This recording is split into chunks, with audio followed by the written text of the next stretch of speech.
Good morning students. मैं आपकी EVS ma'am आपको ईवीएस का जो पहला चैप्टर पढ़ा रही हूँ 11th क्लास का। उसका हमारा टॉपिक है कंपोनेंट्स ऑफ एनवायरनमेंट, जिसमें मैंने आपको लिथोस्फीयर, हाइड्रोस्फीयर, एटमॉस्फेयर और बायोस्फीयर पढ़ा लिया था। आज हम पढ़ेंगे ओरिजिन ऑफ अर्थ। ठीक है, अब जो ये टॉपिक ओरिजिन ऑफ अर्थ है, हम खाली आज यही एक टॉपिक पढ़ेंगे। तो ये जो ओरिजिन ऑफ अर्थ है, यहाँ पे दो थ्योरीज के अकॉर्डिंग ये टॉपिक पढ़ा जाएगा। पहला है अर्ली थ्योरीज, या हम इसको एंशिएंट थ्योरीज भी बोल सकते हैं, और दूसरा जो ओरिजिन ऑफ अर्थ है वो मॉडर्न थ्योरी के हिसाब से पढ़ा जाता है, समझा जाता है। अर्ली थ्योरीज में क्या होता है कि यहाँ पे फोकस सबसे ज़्यादा ये होता है कि अर्थ का ओरिजिन कैसे हुआ है। ठीक है, पर जो मॉडर्न थ्योरीज में जब पढ़ा जाता है, मेनली जो फोकस होता है वो यूनिवर्स किस तरीके से बना है, उसका ओरिजिन कैसे हुआ है, उस पर डिपेंडेंट है। तो अर्ली थ्योरी जो है वो ओरिजिन ऑफ अर्थ से रिलेटेड है, बट मॉडर्न थ्योरी में पूरा यूनिवर्स है, जिसमें फिर अर्थ ऑटोमेटिकली आ ही जाता है। अब जो हम पहले आज पढ़ेंगे हम अर्ली थ्योरीज, फिर नेक्स्ट क्लास में हम मॉडर्न थ्योरीज पढ़ेंगे। अर्ली थ्योरीज जो हैं ये related to the origin of earth है। अब हम सबसे पहले पढ़ेंगे जो एक जर्मन फिलोसोफर था जिसका नाम था इमैनुअल कैंट।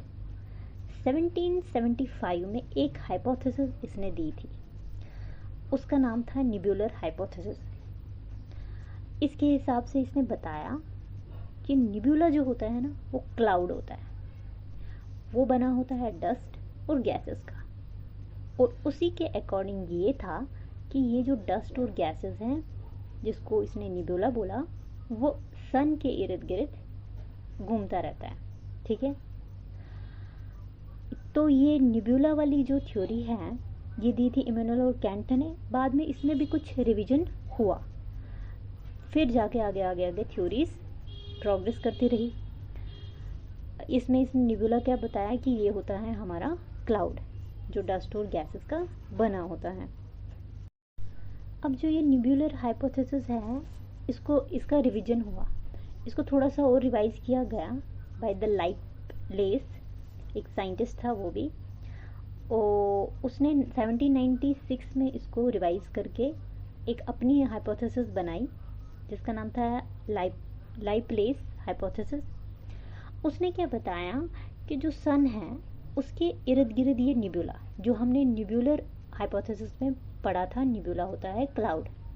तो उसने बताया जो ये निब्यूला होते हैं क्लाउड, जो डस्ट और गैसेस के बने होते हैं, वो रिवॉल्व कर रहे होते हैं सन के इर्द गिर्द। फिर धीरे धीरे वो ये जो क्लाउड्स हैं, ये जो निब्यूला हैं, ये कंडेंस हो जाते हैं और बनाते हैं प्लैनेट्स। ठीक है, और ऐसे ही हमारी अर्थ की फॉर्मेशन हुई है।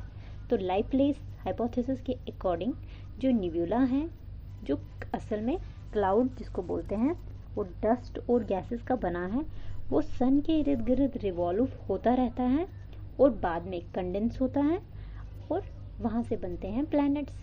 तो जिसमें हमारा अर्थ भी एक प्लैनेट है। अब जो ये निब्यूलर थ्योरी है, इसको दो और साइंटिस्टों ने सपोर्ट किया, जिनका नाम था चैम्बरलिन और मोल्टन।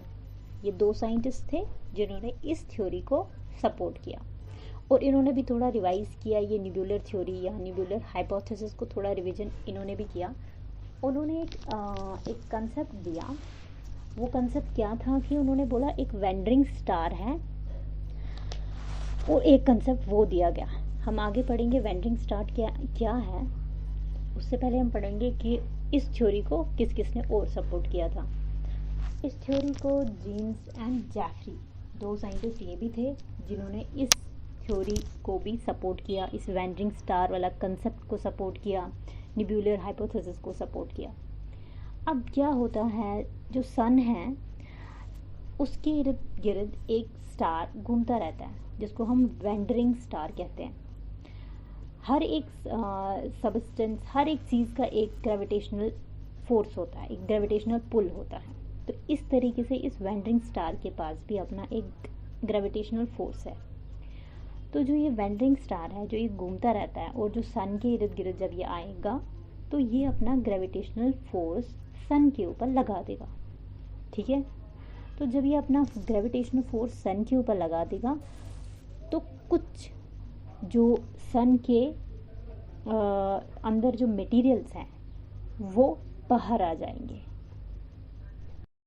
अब जो कुछ मटेरियल जो सन के अंदर हैं वो इस ग्रेविटेशनल फोर्स की वजह से बाहर आ जाते हैं। उनका शेप होता है सिगार शेप। ठीक है, सिगार आपने देखा ही होगा, उसका शेप जैसा होता है उसी की तरह से सन की मटेरियल का, जो मटेरियल सन से निकलता है उसका शेप भी सिगार शेप होता है। जो ये सिगार हैं अब ये क्या करते हैं, सन के इर्द गिर्द रिवॉल्व करना शुरू कर देते हैं, उसके इर्द गिर्द ही घूमते रहते हैं बहुत सारे सिगार, क्योंकि सन से तो बहुत सारा मटेरियल बाहर आ गया है by the gravitational force of wandering stars. उसकी ग्रेविटेशनल फोर्स से सन से बाहर कुछ मटेरियल आया तो वो सिगार है। तो सिगार शेप्ड जो भी मटेरियल बाहर आया वो सन के इर्द गिर्द रिवॉल्व करता रहता है। अब जो ये सिगार होते हैं धीरे धीरे कंडेंस हो जाते हैं सन के इर्द गिर्द और फिर बनाते हैं प्लैनेट्स। ठीक है, अगर आप देखेंगे इस फिगर में भी जो है, इसमें भी आप देखेंगे सन के इर्द गिर्द वो रिवॉल्व कर रहे हैं और बाद में कंडेंस होके प्लैनेट्स बनाते हैं। नेक्स्ट थ्योरी है बाइनरी स्टार थ्योरी, या हम इसको टू स्टार, क्योंकि बाइनरी का मतलब होता है टू स्टार थ्योरी भी बोलेंगे। ये दी थी ऑटस स्किमेडिक और कार्ल विज़कार ने। ठीक है, इस थ्योरी में क्या होता है, उन्होंने बताया सन के इर्द गिर्द जो हमारा एक स्टार होता ही होता है वेंडरिंग स्टार को छोड़ के, क्योंकि वेंडरिंग स्टार ने अपना ग्रेविटेशनल फोर्स से तो वो निकाल लिया उसका मटेरियल, फिर वो चला जाता है, मगर सन के इर्द गिर्द और भी बहुत सारे स्टार्स घूमते रहते हैं और एक स्टार तो हमेशा सन के इर्द गिर्द होता है, उसको हम कंपेनियन स्टार बोलते हैं, एक तरफ से साथी है वो सन का। तो ये एक कंपेनियन स्टार सन के इर्द गिर्द हमेशा घूमता रहता है।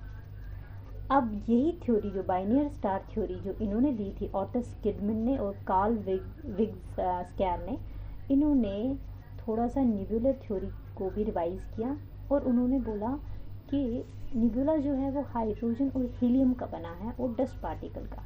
ठीक है, अब जैसे सन है उसके इर्द गिर्द यही निब्यूला जो हाइड्रोजन, हीलियम और डस्ट मटेरियल का बना हुआ है वो रिवॉल्व करता रहता है और उन्हीं के बीच में कोलिजन, फ्रिक्शन होता है। जब उनके बीच में कोलिजन और फ्रिक्शन होता है, जब वो सन के इर्द गिर्द रिवॉल्व कर रहे होते हैं, तब वो बनाते हैं एक डिस्क शेप्ड चीज़ें, और डिस्क शेप जो होती है वही प्लैनेट होता है, जिसमें हमारा अर्थ भी आता है। ठीक है, अब इसको जो बाइनरी स्टार थ्योरी थी ये क्यों बोला गया, क्योंकि यहाँ पे दो स्टार हैं, यहाँ सन और एक और उसका जो कंपेनियन स्टार है, तो इसीलिए इसको बाइनरी जिसमें टू स्टार थ्योरी बोला जाता है वो दिया गया। तो इस थ्योरी को इसीलिए दो बोला जाता है क्योंकि इसमें सन और उसके साथ एक हमेशा एक स्टार होता है। बाद में इन्होंने ही क्या किया, निब्यूलर हाइपोथेसिस जो पहले ही थी उसी में थोड़ी मॉडिफिकेशन की और बोला अभी तक निब्यूलर क्लाउड और डस्ट का ही बना था।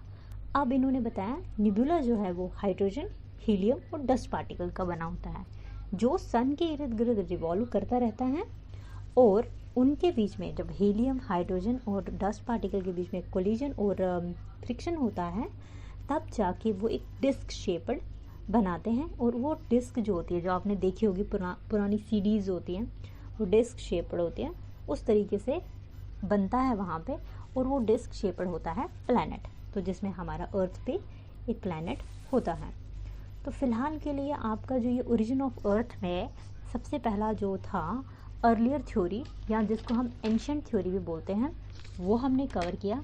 नेक्स्ट लेक्चर में हम मॉडर्न थ्योरी कवर करते हैं। Thank you so much.